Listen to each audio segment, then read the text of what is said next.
Hey everyone, this is Bob here in the Nerve Center at the Wirefly campus with a special treat today. We just got our Droid 2 Global phone through the door. I tore open the box and ran down here and want to show it to you. I want to open the box and show you what's inside. First, let's take a little bit of a look at what it shows on the box. It has a lithium-ion battery. It's got an 8 gig micro SD card installed. By the way, it also has 8 gig of memory on board the phone itself, so it's got a pretty hefty amount of memory. And just the usual stuff there. The big thing about the Droid 2 Global, actually a couple of big things, it's got a sliding keyboard as you can see in the picture, and it is a global phone. So although it runs on Verizon in the US, it has, which by the way Verizon uses CDMA technology. Overseas it uses GMS if you need to go overseas. So talk to Verizon if you want to go overseas so that you can get it activated to use elsewhere. Okay, here it is. This is the Droid 2 Global. So it has a SIM card pre-installed. That's a Verizon SIM card, but again, Verizon will have to activate it if you want to go overseas. And here's what we got for the phone. There's the sliding keyboard. The keyboard is very flat, as you see. There's not much in the way of bumps on it. Okay.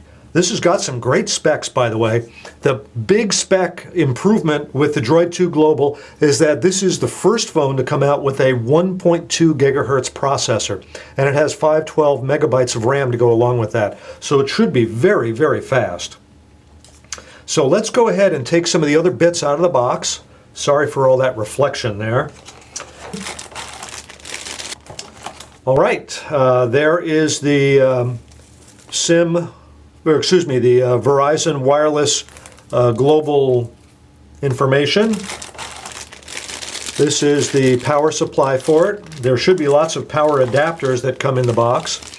This is the USB cable. It's got standard USB at one end, and somewhere in here should be a micro USB connector. And here is one of the power adapters. Let me go ahead and show you this because these are kind of funky. In different countries around the world, they have different kinds of electrical adapters. So there should be a spot here to dock. Oh, there you go. You plug this power adapter, you swing the, well, what the heck, let's open it, You guys deserve to see this. Okay. So you swing these guys out and you dock it.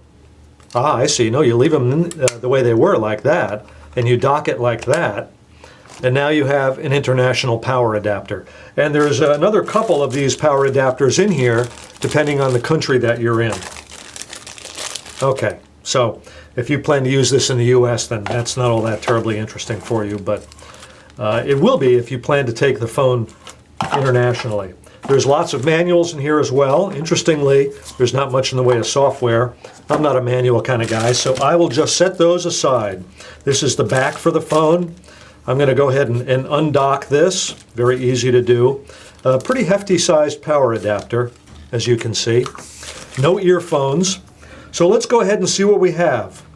Very pretty phone, volume up, down it says. Here's the dedicated camera button. You've got your typical keys down here on the phone menu, home, back, and the search button, your USB port. And it's got a 5 megapixel camera with a dual LED flash. Okay. It's always fun to take the cover off a brand new device. You can see the reflection of my camera. Very nice. It's kind of stylish in a business kind of way. Good looking keyboard. The keyboard is very dark with nice white clear letters, so they're easy to see. Good high contrast. Okay, let's set this aside. Here is the back cover for the Droid 2 Global. Here is the battery. Now, by the way, this is a 3.7-inch screen, 3.7-inch diagonal, and it has a resolution of 480 by 854, making it as high as any Android phone currently is, and I think most of those are from Motorola. So only Motorola phones that I'm aware of, I'm sorry if I'm leaving somebody out of this, have screens that have a resolution of 480 by 854 pixels. Other phones, such as I brought a T-Mobile Vibrant made by Samsung, one of the Galaxy S series. This has a 480 by 800 pixel screen. It's a beautiful screen, a 4-inch diagonal, but it's 480 by 800. This is 480 by 854. So you get a few more pixels, and it really does matter. These are very good looking screens on the Motorola phones. So, okay. Oh, by the way, there's another peel-off sticker here. So let's get that peeled off as well. There we go. Okay, this should be the 8 gigabyte SD card, micro SD card, and it says it's a class 2. You can just barely see the 8 gigabyte, very tiny print right there. Okay, let's put that back in. It's a typical 1420 milliamp hour battery, 1420.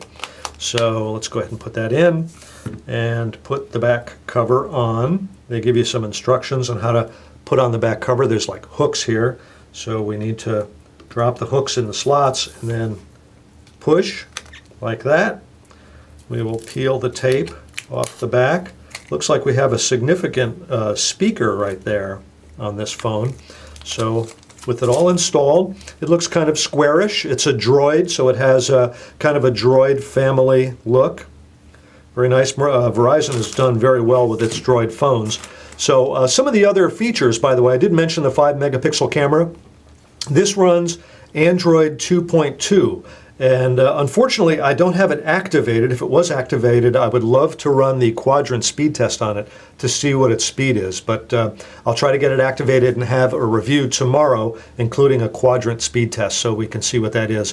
With its 1.2 gig processor, its decent amount of RAM, this thing ought to get some very nice scores. And with Android 2.2 as well, should get some very nice scores on the Quadrant speed test. So let's go ahead and see if it comes up at all. As I said, I don't have the phone activated, so the best thing we're going to see would be some welcome screens, but we'll see what we get.